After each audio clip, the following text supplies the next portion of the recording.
अस्सलामुअलैकुम। Straight talk में खुश आमदीद। आपके साथ मैं हूँ आयशा बख्श। वज़ीर आज़म शहबाज शरीफ ने यह ऐलान किया है कि मुल्क के अगले वज़ीर आज़म नवाज शरीफ ही होंगे। नवाज शरीफ की वतन वापसी और सियासत में हिस्सा लेने के लिए क्या क्या कानूनी और आईनी रुकावटें हायल हैं, इस बहस को एक तरफ रखते हुए ये समझने की कोशिश करते हैं कि क्या नवाज शरीफ अब इस सिस्टम के लिए काबिल कबूल हो सकते हैं। नवाज शरीफ वाहिद ऐसे सियासी रहनुमा हैं जो 3 मरतबा वज़ीर आज़म रहे और मुल्क के 5 आर्मी चीफ की तैनाती भी उन्हीं के अदवार में हुई। 3 बार वज़ीर आज़म रहने के बावजूद नवाज शरीफ एक बार भी अपनी मुद्दत पूरी नहीं कर सके और ना ही उनकी 5 में से किसी एक आर्मी चीफ के साथ निभ सकी। ऐसा क्यों हुआ? वाकफान हाल बताते हैं कि जब जनरल जिया के दौर में पंजाब में एंटी भुट्टो वोट बैंक बनाने के लिए भुट्टो की नेशनलाइजेशन पॉलिसी से नुकसान उठाने वाले सरमायादार मियां मोहम्मद शरीफ से उनके दूसरे बेटे शहबाज शरीफ का नाम मांगा गया तो वालिद साहब ने शहबाज शरीफ की बजाय अपने बड़े साहिबजादे नवाज शरीफ को जनरल जिया और जनरल जिलानी की सियासी सुपुर्दगी में देने का फैसला किया। वक्त ने साबित किया कि उस दौर की इस्टेब्लिशमेंट जिसे सियासत में आगे लाना चाह रही थी उसके मिजाज में ही मुज़ाहिमत नहीं थी। बड़े भाई नवाज शरीफ का असलम बेग से बिगाड़ पैदा हो, गुलाम इसहाक खान से या फिर जनरल परवेज मुशर्रफ से, शहबाज शरीफ ने बड़े भाई को हमेशा ही मुफाहिमत का दामन थामने का मशवरा दिया। यही वजह है कि जब 2018 के इंतखाबात से पहले इस्टेब्लिशमेंट ने नवाज शरीफ के नाम पर कांटा लगा दिया तो दूसरी तरफ यही इस्टेब्लिशमेंट शहबाज शरीफ को 2018 के बाद वजीर आज़म बनाने के वाज़े इशारे देती रही। काबीना के नाम तक फाइनल कर लिए गए मगर असल मसला नवाज शरीफ के बयानिए का ही था जो इस्टेब्लिशमेंट के लिए किसी भी सूरत काबिल कबूल नहीं था। दूसरी तरफ शहबाज शरीफ मुफाहमती बयानिए की तरह अपने बड़े भाई से भी बेवफाई नहीं करना चाहते थे। शहबाज शरीफ ने फिर भी हिम्मत नहीं हारी। 2019, 20 और 21 में इस्टेब्लिशमेंट के साथ मामलात आगे बढ़ाते रहे। फिर अप्रैल 2022 में मुल्क की वजारत उज़्मा उनकी झोली में आ गिरी जिसके लिए वो आज तक इस्टेब्लिशमेंट के शुक्रगुजार हैं और उसकी आंख का तारा बने हुए हैं। इन हकायक से यही बुनियादी सवाल पैदा होता है कि इस सिस्टम में शहबाज शरीफ के लिए तो भरपूर गुंजाइश मौजूद है मगर क्या ये सिस्टम मुज़ाहिमती नवाज शरीफ को भी कबूल करने के लिए तैयार होगा? इसी मामले पर गुफ्तगू करेंगे। पैनल में हमारे साथ हैं शहजाद चौधरी, अबसार आलम, जैगम खान और इफ्तिखार अहमद। प्रोग्राम का पहला सवाल आप सबके लिए, अगले वजीर आज़म नवाज शरीफ होंगे शहबाज शरीफ? सिस्टम के लिए शहबाज शरीफ काबिल कबूल? क्या सिस्टम नवाज शरीफ को कबूल करने के लिए तैयार होगा? शहजाद साहब, आप काफ़ी दिनों बाद, छुट्टियों के बाद आज प्रोग्राम का हिस्सा है, आपसे आगाज़ कर लेते हैं। इलेक्शन की बातें हो रही हैं, हुकूमत के जाने की तैयारी है, निगरान हुकूमत ने आना है। ऐसे में शहबाज शरीफ अपनी तकरीरों में अपने बड़े भाई का बहुत जिक्र कर रहे हैं। अगली बार वजारत उज़्मा पर वो होंगे, इस बात की बहुत बात हो रही है। लेकिन एक माजी है जिसका अभी मैंने ऊपर भरपूर हवाला दिया है। क्या सिस्टम जिस बात पर 18 में कांटा लगा गया है उसे कबूल करने को तैयार होगा, उस मुज़ाहिमती बयानिए को? अच्छा, बहुत आपने कॉम्प्लेक्स बना दिया सवाल को कि कांटा किस पे लगाया गया और क्यों लगाया गया। इसका मुझे तो वाकई कोई ऐसा इल्म नहीं है।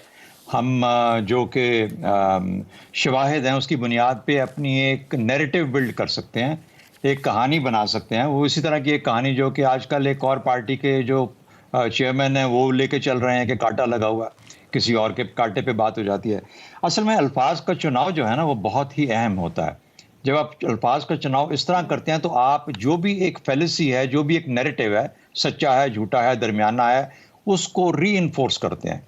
तो मेरा ख्याल है कि यहाँ पर यह फैसला करना कि एक सिस्टम है, एक निज़ाम एग्जिस्ट करता है, मान लेते हैं एग्जिस्ट करता है, सिस्टम होता क्या है, इसको बनाता कौन है? मैं, आप, हम सब मिलके, कुछ और लोग, कुछ धड़े सियासतदान, सब, ये सब निज़ाम का हिस्सा है। निज़ाम यानी रिश्वत देने वाला और रिश्वत लेने वाला इकट्ठे ही चलते हैं। तो कोई देने वाला होगा तो लेने वाला बनेगा, कोई लेने वाला होगा तो कोई देने वाला बनेगा। कहीं ना कहीं पे थोड़ी सी ब्रेक आ जानी चाहिए। इसका मतलब है निज़ाम अगर पसंद नहीं है तो किसी ना किसी को तो पीछे हट जाना चाहिए कि निज़ाम मुझे पसंद नहीं है। क्या वजह होती है कि हम वोट ऑफ नो कॉन्फिडेंस जो है उसके लिए तैयार हो जाते हैं? भाई वो वक्त था ये कहने का कि हम वोट ऑफ नो कॉन्फिडेंस नहीं लेके आएंगे, क्योंकि सियासतदान मुख्तलिफ सोच रखते हैं। निज़ाम चाहे जो मर्जी कह रहा हो, हम सबकी एक अमूमी सोच है ना, एक लार्जर हमारी अंडरस्टैंडिंग है कि vote of no confidence inspired vote of no confidence था। तो अगर ऐसी बात है तो उस वक्त तो फिर वो मौका था सियासतदानों का ये कहने का कि हम ऐसा काम नहीं करेंगे। हम वो काम करेंगे जो कि सियासत के लिए और पाकिस्तान के लिए बेहतर है, हमारे अपने मफाद के लिए बेहतर नहीं है। तो इसलिए देखिए, इस निज़ाम को बदलने की ताकत, क़ुव्वत और सब कुछ हमारे हाथ में है। मिसाल के तौर पे अभी 2-3 चीज़ें आने वाली हैं। ग्रांड वज़ीर आज़म कौन होगा? क्या एक निज़ाम की अंडरस्टैंडिंग हो सकती है? मैं समझता हूँ, हम सब समझते हैं निज़ाम से क्या मुराद है, लेकिन क्या सियासतदान भी अपनी कोई सोच रखते हैं? और ये क्यों मानेंगे किसी और की बात? इनके हाथ में है ना। आज कहें कि नहीं, हाँ बस ये नहीं होगा, ये होगा, हम इसको रखना चाहते हैं। वो तो leader of the opposition, leader of the जो हाउस है, उसने डिसाइड करना। कह दें, खड़े हो जाएं, इस वक्त है कहने का। दूसरी बात, फिर उसके बाद ये जो लेजिस्लेशन हो रही है, अब अगले दिन पार्लियामेंट में, मैं आज ही के अखबार में देख रहा था, काफ़ी हमारे बड़े बड़े जो जमहूरियत पसंद हमारे लीडरान और माशाल्लाह माए नाज लोग हैं, जिन्होंने बड़ा अच्छा एक सफ़र गुजारा है, सियासी सफ़र, उन्होंने अपनी ऑब्जर्वेशंस दी हुई हैं कि कैसे हो सकता है कि हम इस कानून को पास होने दें। इस पर तो बहस ही नहीं हुई। अब इस चीज़ को आगे लेके जाना है। ये ना हो कि आंसुओं और टसुओं के साथ फिर इस पर दस्तखत कर रहे हो आखिर में और हाथ उठा के वोट दे रहे हो। ये नहीं होना चाहिए। और फिर तीसरा, इलेक्शंस कब होने हैं और क्यों उस वक्त में होने हैं, ये भी फैसला करना इन्हीं सियासतदानों का, इसी निज़ाम के अंदर से उन लोगों का जो निज़ाम का हिस्सा बन चुके हैं। जब कोई देता है तो ये लेते हैं, और जब कोई लेने वाला होता है तो कोई दे देता है। तो जब इसके अंदर से, जब तक हम इस उलझाव को, इस आपस का कनेक्शन को हम ख़त्म नहीं करेंगे, ये निज़ाम चलता रहेगा। तो मेरा अपना ख्याल है कि हमारे ऊपर है कि हम निज़ाम कैसा बनाते हैं। निज़ाम की बात नहीं है। अगर अवाम नवाज शरीफ को एक्सेप्ट करते हैं और उसको लीडर बनाते हैं, वो आते हैं, इलेक्शन लड़ते हैं, सब चीज़ें कानूनी क्लियर हो जाती हैं, वो इलेक्शन लड़के जीतते हैं, मेरा नहीं ख्याल कोई कुव्वत उनको रोक सकती है। और देखिए, दूसरी बात, एक फाइनल बात कहता हूँ, हम बार बार ज़ियाउल हक की बात करते हैं, हम मुशर्रफ की बात करते हैं, उन्होंने सीखा। सिर्फ एक तरफ ने नहीं सीखना, दोनों तरफ। नवाज शरीफ साहब ने भी तो कुछ सीखा होगा ना, उन्होंने भी तो कहा होगा कि हाँ, ये चीज़ें मुझे शायद मुख्तलिफ अंदाज में करनी चाहिए, मुख्तलिफ तरीके से करनी चाहिए। अर्दवान ने सबक दिया दुनिया को, तो हमें भी वो सबक ले लेना चाहिए। ठीक है। बहरहाल ये चीज़ें हैं जो कि सबकी अपनी अपनी समझ के मुताबिक उनको हैंडल करना है। मेरा ख्याल है कि ये बुनियाद बनती नहीं है। दुरुस्त। निज़ाम की बात नहीं, सीख की बात है। इफ्तिखार साहब, पाकिस्तान की तारीख है, जेल की सज़ाओं के बाद सियासतदान मुफाहमत करके सदर और वज़ीर आज़म बनते रहे हैं। क्या नवाज शरीफ वज़ीर आज़म बनने के लिए बड़े समझौते, मुफाहमत तर्ज पर तैयार हो जाएंगे और होंगे? मेरा ख्याल है शहजाद साहब ने बड़ा इस बात का क्लियर और वाज़ेह जवाब आपको दे दिया है। अगर लोग उनको मुंतखब करते हैं तो then he has a right to be the prime minister of Pakistan. He is a senior, उसने कुर्बानियाँ दी हैं, उसका एक मौक़िफ़ है, ये आप इत्तफाक करें या न करें। And he is the only leader with the Pakistan Muslim League Noon जो उनके वोट बैंक को पोलिंग स्टेशन तक ला सकता है। अगर नवाज शरीफ नहीं आएंगे ना, तो उनका वोटर पोलिंग स्टेशन पे नहीं आएगा, और ये बिल्कुल एक तरफा खेल हो जाएगी। ये बात पार्टी के अंदर भी सबके इल्म में है और पार्टी के बाहर भी सबके इल्म में है। उसको कौन लेके आया था? उन हालात को देखने के लिए बहुत गहरी स्टडी की ज़रूरत है, और हम ऐसे ही सतही तौर पे बात करके साबित करने की ये कोशिश करते हैं कि वो भी माशाल्लाह की पैदावार है, और फिर हम उससे पीछे चले जाते हैं। कुछ लोग तो बहुत पीछे चले जाते हैं। कौन कहाँ से आता है, कौन किस तरह आता है, देखना ये है कि कौन क्या करता है। अगर वो 3 दफ़ा प्राइम मिनिस्टर बने हैं तो क्या उनको वोट देने वाले इस्टेब्लिशमेंट के लोग थे पोलिंग स्टेशनों पे? क्या जो लाखों लोग खड़े थे कतारों में, वो इस्टेब्लिशमेंट के थे? वो इस्टेब्लिशमेंट के कहने पे 18 में चेयरमैन पीटीआई जब आई तो किसी इस्टेब्लिशमेंट ने वोट डाला? जी बिल्कुल बिल्कुल, ये तो साबित हो गया। हम नहीं कह रहे, जो लेके आए उनका जो नाम है, बाजवा साहब जिनका नाम है, वो खुद कहते हैं, हम तो नहीं कह रहे ये, और ना ही कोई अनहोनी बात आपके इल्म में आ रही है। लेकिन ये बात मियां मोहम्मद नवाज शरीफ के बारे में किसी ने नहीं कही कि उनको वोट किसी फौजी ने दिलवाए हैं। ये हम बहुत कंफ्यूज हैं इन सारे मामलात में। हमारी लाइकिंग और डिसलाइकिंग जो है उस इंतहा को पहुंच गई है जहाँ पे हम ज़मीनी हकाइक से नज़रें चुरा लेते हैं। ठीक, आपको मैं कहता हूँ कि अगर नवाज शरीफ नहीं आएगा तो पाकिस्तान मुस्लिम लीग नून इंतखाब नहीं जीत सकती। IGI IGI बनती है। आईजीआई बनती है, डैक भी बनती है, डैक भी बनती है, पीएनए भी बनती है। किसने दिए? किसी ने। आपका ख्याल है ना, आपके पास कोई सबूत नहीं, आपके पास कोई सबूत नहीं है। सुनी सुनाई बातों पे सियासत नहीं चलनी चाहिए। इतनी बड़ी बातें हम टीवी पे बैठ के करते हैं। आप 1 लाख रुपए में इलेक्शन होता है, 5 लाख रुपए में इलेक्शन होता है। खुदा का खौफ करें आप, खुदा का आप कर रही हैं बात, आप बात पैसों की कर रही हैं। मैं कहता हूं कि 5 लाख 10 लाख 20 लाख तकसीम करने से इलेक्शन नहीं होता। ये एक बहुत गंदी रवायत हम डाल रहे हैं, और हम लोग हैं जो जमहूरियत को दफन करने के अंदर अपना रोल प्ले करते हैं। ठीक है, आपको ये मुतालबा करना चाहिए कि सियासी जमातें अपने आप को ऑर्गेनाइज करें। बिल्कुल आपको ये मुतालबा करना चाहिए कि पाकिस्तान के अवाम आप जैसे और मेरे जैसे सियासी पार्टियों की बाकायदा मेंबरशिप लें, बिल्कुल, और फिर बात करें।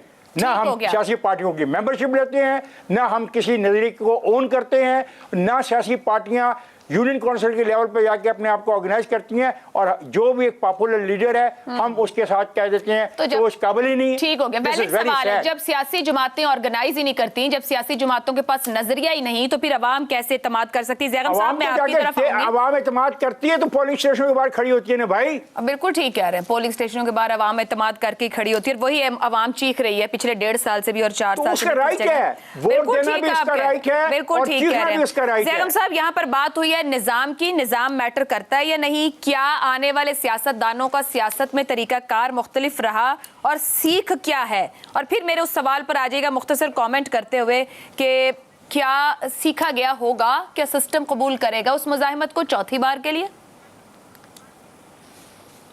एक तो मैं ये अर्ज़ करूँगा कि अवाम तो एतमाद करते हैं सियासी रहनुमाओं पर, अपने लीडरों पर, पार्टियों पर। सवाल ये है कि ये रहनुमा अवाम पर एतमाद क्यों नहीं करते, ये पार्टियों को नीचे तक लेकर क्यों नहीं जाते, जो इफ्तिखार साहब ने पूछा कि लोगों को लोकल गवर्नमेंट क्यों नहीं देते, ये मेंबरशिप ड्राइव क्यों नहीं बनाते, इस मोहब्बत का जवाब मोहब्बत से क्यों नहीं देते, ये क्यों अपने ख़ानदानों को आगे करते हैं, क्यों सब ओहदे अपने ख़ानदानों में, अपनी बिरादरियों में बांटते हैं, क्यों ये तमाम पैसे अपने जो लैकीज़ हैं, खुशामदियाँ हैं, उनमें बांटते हैं। देखिए, मियाँ साहब की सबसे पहले चलिए मैं उनकी बड़ाई बयान कर देता हूँ, वहाँ से शुरू कर लेते हैं। वो पाकिस्तान की 75 साला तारीख के उन 3 लीडर्स में से एक हैं जिन्होंने पाकिस्तान में मुल्कगीर पार्टियाँ बनाई। किन हालात में बनाई वो अलग बहस है। मैं नहीं समझता कि कोई भी इस्टेब्लिशमेंट खुद से पार्टी बना सकती है, वरना मुस्लिम लीग काफ़ी होती, पाकिस्तान में कोई पार्टी ना होती। ये पार्टियाँ भी हैं, इनके लोगों के दिलों में जगह भी है, ये करोड़ों लोगों के दिल की धड़कन है, ये लीडर भी बहुत बड़े लीडर हैं, लेकिन फिर ये उस लीडरशिप के साथ करते क्या हैं, वो सवाल है। इनकी एक रुख जो है वो सिस्टम की फर्मा बरदारी वाली साइड है, और दूसरा रुख मज़ाहिमत की है, क्योंकि बहरहाल अवाम के नुमाइंदे अवाम के लिए खड़ा भी होना पड़ता है, लेकिन बसा औकात सिर्फ अपने मफादात के लिए खड़े होते हैं। इस वक्त जो नवाज़ शरीफ साहब का टकराव चल रहा था सिस्टम से, जो अब नहीं चल रहा, जो 2014 से शुरू हुआ, मैं नहीं समझता कि इसमें नवाज़ शरीफ का कोई कसूर था या मुस्लिम लीग नवाज़ का कोई कसूर था। मसला ये था कि सिस्टम को बड़े ज़ोर से तब्दीली आई हुई थी। सिस्टम जमहूरियत की कंटिन्यूटी नहीं चाहता था, वो एक नई तरह का पॉपुलिस्ट अथॉरिटेरियन सिस्टम चाहता था, वो एक नई तरह का हाइब्रिड सिस्टम चाहता था, जिसमें सामने एक पॉपुलिस्ट लीडर हो और कि उसके पीछे एक डिक्टेटरशिप हो, एक फाशिज्म हो साथ में। वो नहीं चला। उस दरमियान में नवाज़ शरीफ ने अकोमोडेशन की पूरी कोशिश की, आधी कैबिनेट तो फायर कर दी उनके कहने पे, और क्या करता बेचारा। वो तो जब निकाल दिया गया, जब जलील और रुस्वा कर दिया गया, जब ट्रम्प डब केसेस में उसको जेलों में बंद किया गया, तो उस वक्त वो आंखें दिखाता तो क्या करता। तो एक मज़ाहिमत का एक फेज़ था, वो चला गया, दोबारा से अकोमोडेशन हो गई। इतने बेहतरीन फर्मा बरदार, निज़ाम के फर्मा बरदार उनके छोटे भाई हैं। मैं समझता हूँ इस वक्त सिस्टम को तो नवाज़ शरीफ की ज़रूरत है, क्योंकि अब दूसरा प्रोजेक्ट चल रहा है। अब इस प्रोजेक्ट में तो नवाज़ शरीफ का आना बहुत अहम है, लोगों को मोबिलाइज करना बहुत अहम है, लेकिन मसला ये है कि इसी सिस्टम के कुछ हिस्सेदार हैं जो अभी पुराने दौरों में हैं। पुराने दौरों में किस तरह, एक छोटी सी मैं आपको मिसाल कि जापानी सिपाही था, उसका नाम था हीरो ओनोडा। दूसरी जंग अजीम खत्म हो गई और हीरो ओनोडा 29 साल तक जंगलों में लड़ता रहा। अब उस सिस्टम के कुछ ऐसे लोग हैं जी, जंग वो फिलिपीन के जंगलों में, तो भाई जंग खत्म हो गई, हथियार डाल दिए गए, लेकिन अभी तक सिस्टम के कुछ मुजाहिदीन हैं जो अभी तक बंदूकें उठा के लड़ रहे हैं। अब वो थोड़े से इधर उधर हों तो नवाज शरीफ की जगह बने। नवाज शरीफ के साथ बहुत नाइंसाफ़ी हुई, कोई शक नहीं है। अब तो सब लोग मानने लगे हैं, बड़े बड़े वकला मानने लगे हैं, पीटीआई के वकला मानने लगे हैं। ये ज्यादती उनके साथ ख़त्म होनी चाहिए, वापस आना चाहिए, उनको हक मिलना चाहिए। लेकिन क्या नवाज शरीफ को वज़ीर-ए-आज़म ज़रूर बनना चाहिए सिर्फ इसलिए कि वो अपनी साख बहाल करना चाहते हैं, नाम बहाल करना चाहते हैं, चाहे उनमें इस वक्त एनर्जी ना भी हो, चाहे वो 3 दफ़ा वज़ीर-ए-आज़म रह चुके हों, अब किसी और का हक हो, पार्टी में किसी और का हो, तो मेरे ख्याल में ये दुरुस्त नहीं है। उन्हें सोचना चाहिए, वो आए पार्टी को लीड करें, लेकिन अब वज़ारत उज़्मा किसी और को दें, बेहतर है ख़ानदान से बाहर किसी काबिल को दें। ये शरीफ अच्छा ख़ानदान ख्याल है, से बाहर लेकिन भी तो ऐसा कोई भी काबिल शहबाज आदमी शरीफ होगा साहब ना। सोच रहे हैं। बिल्कुल ठीक, शहबाज शरीफ साहब अगर ये सोच रहे हैं कि अगले वजीर आजम होंगे, मे बी नवाज शरीफ साहब ऐसा ना सोच रहे हो।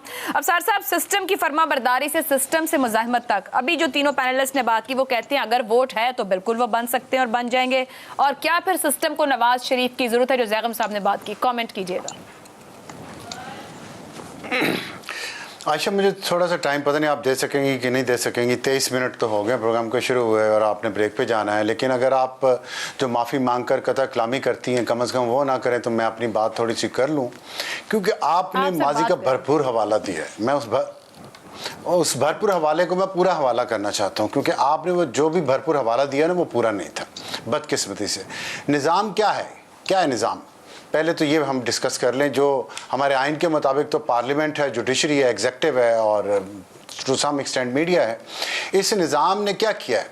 निज़ाम ने ये किया है कि जनरल अयूब खान 1951 में आर्मी चीफ बने, 1968 तक वो इस मुल्क पर हुक्मरानी करते रहे। 17 साल बनते हैं बगैर किसी रुकावट के, 17 साल वो लिए। उसके बाद यहिया खान आ गए, 4 साल वो रहे। 1971 के दिसंबर में ईस्ट पाकिस्तान से जब हम जान छुड़वा चुके तो 23 साल का अरसा ये निज़ाम खा चुका था, लेकिन गाली किसको पड़ती है? सियासतदान को। उसके बाद क्या हुआ? उसके बाद 11 साल ज़ियाउल हक साहब ने गुजारे।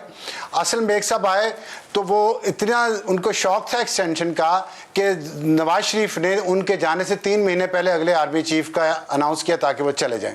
उसके बाद जनरल कियानी साहब ने 6 साल गुजारे एक्सटेंशन लेके, फिर जनरल कमर बाजवा ने 6 साल गुजारे एक्सटेंशन लेके, और उसका जो हालात हैं वो हमारे सामने। आखिरी दिन तक वो कोशिश करते रहे कि उनको एक्सटेंशन एक और मिल जाए, जो कि नहीं मिल सकी, हमारी खुशकिस्मती थी। ये है एग्जेक्टिव का हिस्सा। पार्लियामेंट के अंदर जितने लोटे बनाए जाते हैं डीप स्टेट के जरिए, जिनका आप जिक्र भी अभी कर रही थी, वो आपके सामने है कि इस पार्लियामेंट को या पार्लियामेंटेरियंस को या सियासतदानों को ओपन हैंड कितना मिला काम करने के लिए। मैंने आपको सालों के हिसाब से बताया है, ये सारे साल इकट्ठे कर लीजिएगा, फिर कहा करें कि 35 साल फलानी हुकूमत में रहा तो 30 साल तो पीपल्स पार्टी ने और नून लीग ने आपस में बांटे।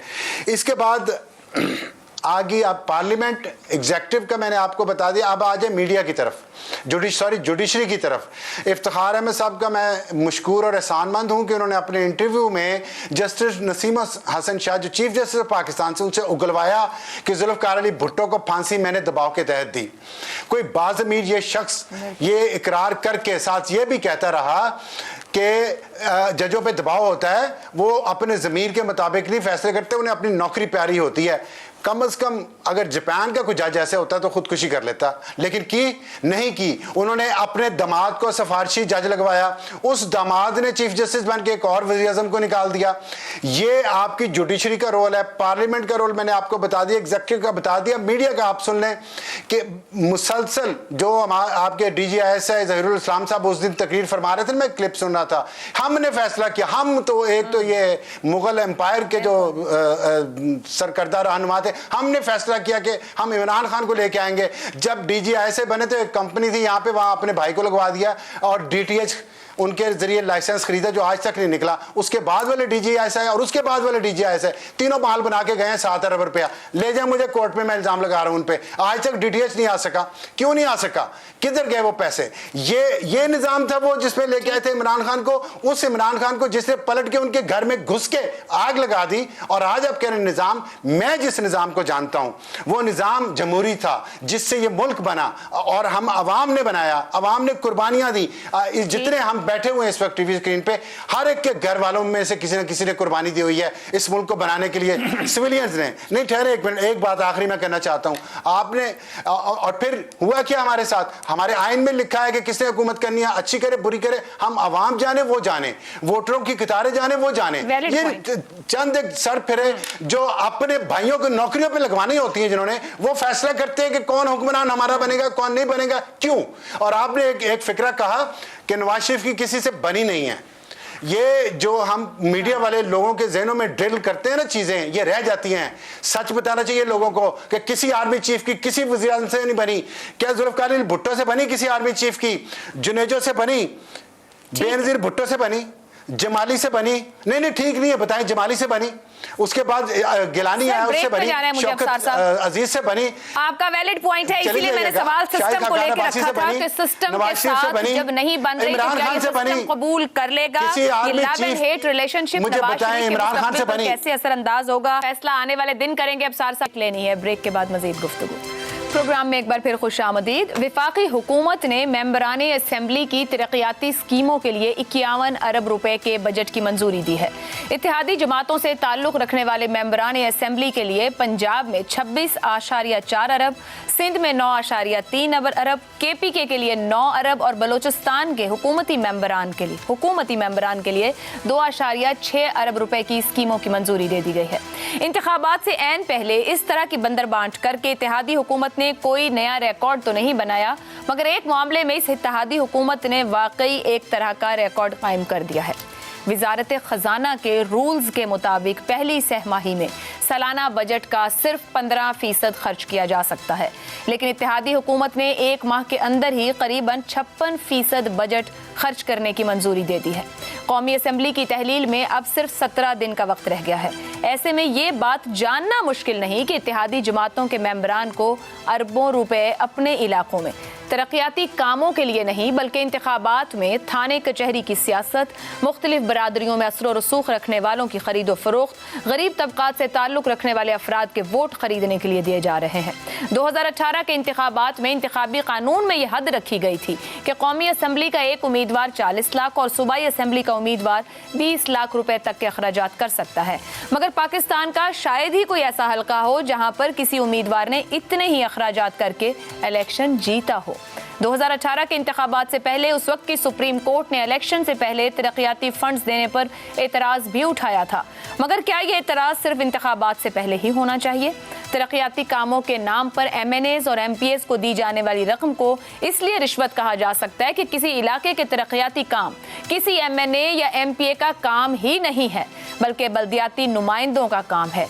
ऐसे में इस सवाल का जन्म लेना वाजिब है कि क्या सूबाई हुकूमतें बल्दियाती इदारों को इसीलिए फाल नहीं होने देती कि जहां इन बल्दियाती इदारों को इख्तियारात देने पड़ेंगे तो वहीं फिर दूसरे तरक्याती कामों के नाम पर मिलने वाले अरबों के फंड्स भी मुतासिर हो जाएंगे। मौजूदा इत्तेहादी हुकूमत पर ही क्या मौक़ूफ़? 2018 तक तरक्याती फंड को रिश्वत करार देने वाली PTI ने भी अपने दौर में हामी अरकान असेंबली को अवाम के टैक्सेस से लूटे गए इस पैसे में दिल खोल कर हिस्सेदार बनाया। इसी मामले पर सवाल रखेंगे आप सबके लिए। सवाल इस तरह से, कौमी असेंबली की तहलील में सिर्फ 17 दिन, अरबों के तरक्याती फंड्स क्या इंतखाबात में वोट खरीदने की कीमत हैं? इफ्तिखार साहब, इंतखाबात और इंतखाबात से मुताल्लिक़ा सवाल, वैसे एक अपडेट भी है जो आज कानून साजी भी हुई। कौमी असेंबली के लिए अब 40 लाख से 1 करोड़ कर दिए गए हैं अखराजात और सूबाई के लिए 20 से 40 लाख हैं। ये 17 दिन रह गए हैं और जैसे मैंने ऊपर कहा कि 56% बजट का इस्तेमाल कर लिया गया इसी एक महीने के अंदर पहली सहमाही में, जो नहीं होना चाहिए था। ये क्या है, ये किधर लगेंगे? पहली बात तो यह है कि आपने जो लफ्ज़ों का चुनाव किया फिर वो बड़ा गैर मुनासिब है। आपने एक जजमेंट दे दी है कि ये पैसे बरादरियों को दिए जाएंगे, अफराद को दिए जाएंगे वोट ख़रीदने के लिए। मैं इस पर सख्त इख्तलाफ रखता हूँ। ठीक, ये पैसे इस्तेमाल किए जाते हैं तरक्याती स्कीमों को, और उसकी अप्रूवल का एक तरीकाकार मौजूद है। आप उससे इख्तिलाफ कर सकते हैं, और मैं इस पॉइंट से बिल्कुल इत्तेफाक करता हूँ। ये काम इनका नहीं है, ये काम है मुकामी हुकूमतों का, ठीक, जिनका काम नहीं होता, और ये चाहते नहीं कि मुकामी हुकूमतें हों। और वो क्यों नहीं चाहते ये लोग जो हैं, क्योंकि उनको पता है कि मुकामी हुकूमतें अगर होंगी तो एक नई लीडरशिप इमर्ज करेगी, जो कम से कम 80-90 हज़ार लोग इलेक्ट होके आएंगे। तो उनमें से एक नई लीडरशिप के इमर्ज होने का यकीनी तौर पे इम्कान है। और अगर वो 2 दफ़ा हो जाते, 4 साल एक दफ़ा और 4 साल एक दफ़ा, तो एक बहुत भारी तादाद जो है हम उसकी नई शक्लें देख सकते हैं। एक तो वजह ये है। लेकिन ये इल्ज़ाम तराशी मुनासिब नहीं है कि ये पैसे को बरादरियों को दिए जाएंगे, ये दिए जा सकते ही नहीं। इसके लिए स्कीमें मंजूर होती हैं, और ये पैसे इनकी जेब में नहीं जा रहे, ये इनके अकाउंट्स में नहीं जाते। कि आप जो तासर देना चाह रहे हैं ये गलत तासर है, ये अफसोसनाक तासर है। और ये है वो तासरात जिसकी वजह से जमहूरी अमल का मजाक उठता है, लोगों को जमहूरियत से नफ़रत हो जाती है। लोग समझते हैं कि जमहूरी अमल में शरीक लोग तमाम के तमाम करप्ट हैं, बेईमान हैं, चोर हैं, डिफ़ॉल्टर हैं, मनी लॉन्ड्रिंग करते हैं। और यही एक सिलसिला है जिसका इजहार मेरा एक दोस्त कर रहा था 1951 से लेके अब तक ये चला आ रहा है। ये अच्छा नहीं है। इफ्तिखार साहब, जब आपको रूल्स इजाजत ही नहीं देते पहली सहमाही में, रूल्स किसने बनाने हैं? रूल्स किसने बनाने हैं? सर रूल्स इन्होंने एक सेकंड, रूल्स किसने बनाने हैं? जिन्होंने रूल्स बनाए उन्होंने अगर वायलेट किया है तो बैठी हुई है अपना सुप्रीम कोर्ट, आज ही सुबह मोटर लेके बंद कर दे। सर ये तो मैं 18 की भी खबर पढ़ी है, तब भी यही कहा गया कि तरक्याती फंड जो जारी किए गए हैं 18 में बंद नहीं किया। देखिए मैं बात कह रही हूँ कि तब भी गलत किया गया इलेक्शन से बिल्कुल पहले। अभी अगर आप असूली तौर पे मोहतरमा मैं आपसे इत्तेफाक करता हूँ कि ये पैसे मुकामी हुकूमतों के जरिए खर्च होने चाहिए। आखिरी महीने में अगर आप अरबों इस तरीके से अपने इस्तेमाल किए, सवाल तो उठेगा। नहीं, सवाल गलत उठेगा। आपने बहुत अफसोसनाक लफ्ज इस्तेमाल किए कि ये बरादरियों को दिए जाएंगे। सर इसमें 3-4 बातें अगर आप आखिरी एक महीने में देंगे तो किस मकसद को इस्तेमाल होगा? अपने वोट बैंक को सेव करने के लिए। वोट बैंक को सेव करना और है, बरादरियों को कैश देना और है, ये दो बड़ी डिफरेंट चीजें हैं। ये नहीं तो आपने कहा बरादरियों को दिए जाएंगे, आपका फिक्र है? एक नहीं है, इसके अंदर 3 बातें हैं। आप अपनी देखें, जब आप खुद एग्री कर रहे हैं कि गली मोहल्ला सड़क ये मुकामी हुकूमतों का काम है, मैंने एमपी नहीं, आपका वजीर आजम भी खड़ा होकर कहता है। आगे चलें, आप अपने अल्फाज दोहराएं जो आपने इंट्रो में किए हैं। मैं आपसे मैंने जो अल्फाज इसमें दोहराए हैं वो मैं आपको, उसमें एक बात नहीं है, उसके अंदर 3 बातें हैं। बोले। थाना कचहरी की सियासत है, थाना कचहरी की सियासत पैसों के जरिए नहीं होती। कहने इफ्तिखार साहब हमें तो नहीं पता ना, आपको पता है सड़क बनती है कितने दिन चलती है? मैं ग्राउंड रियलिटी बता रहा हूं। एक सड़क बनती है, एक दौर नहीं निकलता उस वक्त का। वो और बहस है कि सड़क में पैसा सही लगता है गलत लगता है, और वो ऐसे ही तो फंड इस्तेमाल होते हैं और फंड्स की आपने बहुत बड़ी जजमेंट दी है विच आई, मुझे अफसोस है कि मैं आपको कह रहा हूं कि आपने गलत कहा है। वो सर आपकी राय रिस्पेक्टेबल है मेरे लिए, लेकिन मेरी अपनी राय और एक आपकी राय बिल्कुल गलत है, बेबुनियाद है। ये पैसे कैश नहीं जाते। मेरे पास जो तासुर है तो वो यही है कि किस तरीके गलत आप इस तासुर के जरिए पाकिस्तान के लोगों को बहका रहे हैं। सर तो कोई सड़क एक हुकूमत के दौर से पहले ना टूटना, सड़क का टूटना, पुल का टूटना, अच्छा चलिए मेरे पास वक्त कम है, हम 1-to-1 बहस में ज्यादा बरादरियों को पैसे दिए जाएंगे, ये बहुत खतरनाक रवैया है। चलें ठीक है, आपकी राय है। शहजाद चौधरी साहब, आपके ख्याल में बिल्कुल जाती हुकूमत से 2 हफ्ते पहले और एक आखिरी महीने में अपने इख्तियार से ज्यादा बजट को अप्रूव करना 56% अरबों रुपए बनता है, जो कि बांट दिया जाए अपने मनपसंद लोगों में, इसे क्या कहा जाएगा? अच्छा, ये एक रिपीटेड अमल है, ये कोई नया अमल नहीं है, ये हमेशा ऐसा होता है और हर इलेक्शन से पहले खास तौर पे ऐसा होता है। आपको याद होगा 2013 के अंदर पीपल्स पार्टी, जो कि एक बहुत बड़ी जमहूरियत पसंद पार्टी समझी जाती है, उसके जमहूरी असूल बहुत स्ट्रांग है कहा जाता है, लेकिन उन्होंने भी क्या किया, उन्होंने जब अपने सिंध के MNAs और MPs को जो दिए तरक्याती फंड, वो कहाँ से निकले आपके पास, वो कहाँ से उसकी खबर आई, कहाँ पे वो उभरे? ईसा खेल, लकी मरवत के पास एक जगह, वहां का एक ठेकेदार था, उसके पास से सिंध के लोगों के वहां पे आपको फंड्स मिले। ये अखबारात की जीनत बनी खबर, ये कोई मेरी सुनी सुनाई खबर नहीं है, ये कोई क्लिप नहीं मैंने देखा, ये अखबार के अंदर पड़ी हुई और एस्टैब्लिश्ड खबर के साथ ये शाये हुई। तो कहने का मतलब है कि यहाँ पर तो ये सब कुछ होता है। एक सेनेट का जब इलेक्शन होता है तो एक बलूचिस्तान का सेनेटर है जिसको 60 करोड़ सेनेट के इलेक्शन से पहले दे दिया जाता है, और वो जाहिर है कि अपनी जेब से तो नहीं कोई दे रहा। हम बारहा ये भी फर्क नहीं कर पाते कि पब्लिक मनी और प्राइवेट मनी क्या है। प्राइवेट मनी किसने किसको दी, और पब्लिक मनी जिसका हाथ टिल के ऊपर है, खजाना जिसके कंट्रोल में उठा के जब पैसे बांटता है तो किस तरीके से बांटता है।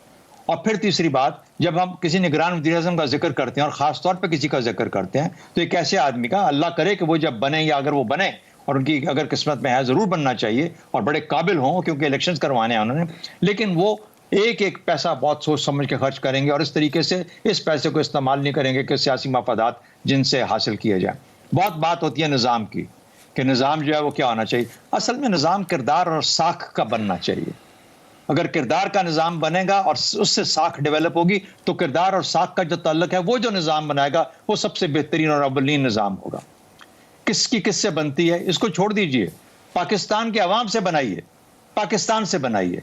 हम ये जो देखते हैं ना कि अच्छा इसकी उससे बनती है और उसकी किससे नहीं बनी और क्यों नहीं बनी, या किसने किससे नहीं बनाई, भाई छोड़ दीजिए, आप पाकिस्तान से बनाइए ना, आप अवाम से बनाइए जिनकी ताकत पे आप यहाँ बैठे हुए हैं या जिस मकसद के लिए आप बैठे हुए हैं। तो मेरा अपना ख्याल ये है कि थोड़ा सा जरा अपने अपने नैरेटिव को, असल में हकायक वही होते हैं, उन हकायक को कहानी किस तरह बुनी जाती है, किस तरफ लेके जाना चाहते हैं, उन्हीं हकायक को आप एक कहानी, पूरी मुकम्मल कहानी कभी नहीं सुनाएंगे हम लोग, आधी कहानी सुनाएंगे, क्योंकि उससे एक मकसद है हासिल करना। तो इसलिए मेरा अपना ख्याल ये है कि जब आप इन चीज़ों को देखते हैं तो आपको पता है ये होता रहा है, नहीं होना चाहिए था। एक कानून है, एक उसूल है जो बनाया गया है, या तो बता दिया जाए कि 25% 30%, अब ये दे के चले जाएंगे, अगली हुकूमत चाहे वो निगरान आएगी या जो भी आएगी, मुसीबत सर पे चढ़ बैठ जाएगी, पैसा पहले जा चुका है, अब पीछे बजट कोई नहीं रह गया, अब और उधार लो और टैक्स लगाओ और तकलीफ दो, लोग जाना पैसा लोगों की जेबों से ही है। तो मेरा अपना ख्याल है कि जुल्म करते हैं लोग, ये काम करते हैं।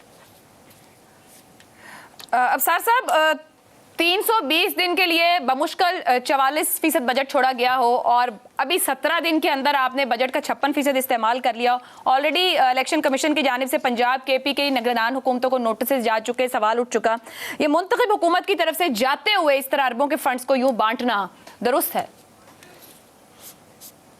देखिए, ये बांटना जो लफ्ज़ आप इस्तेमाल किया ना, मैं नहीं समझता ये मुनासिब है। पहले भी या तो एक इन्वेस्टिगेटिव रिपोर्ट होनी चाहिए कि वाकई 56% फ़ंड जो हैं वो बांट दिए गए हैं और वो 56% कितने बिलियन बनते हैं और वो किन किन मनपसंद अफराद को बांटे गए हैं। जो आपने कहा ना, मनपसंद अफराद को बांटे गए हैं, ये खाली जो बयान है ना, इसी से तो मैं समझता हूँ कि ये जर्नलिज्म नहीं है ना। यही तो प्रॉब्लम है मेरा, कम अज़ कम मेरा तो यही इशू है कि वज़ारत ख़ज़ाना के रूल्स के मुताबिक पहली तिमाही में सालाना बजट का सिर्फ 15% खर्च हो सकता है। ये तो आप कह ही देंगे कि गलत काम किया है। और क्या इस मुल्क में वोट खरीदे और बेचे नहीं जाते, अरकान असेंबली खरीदे और बेचे नहीं जाते? ये तो आप बिरयानी की प्लेटें और पता नहीं क्या कुछ ना मशहूर हो जहाँ पर। ये बिरयानी की प्लेट वाली बात बहुत अफसोसनाक है, शर्मनाक है।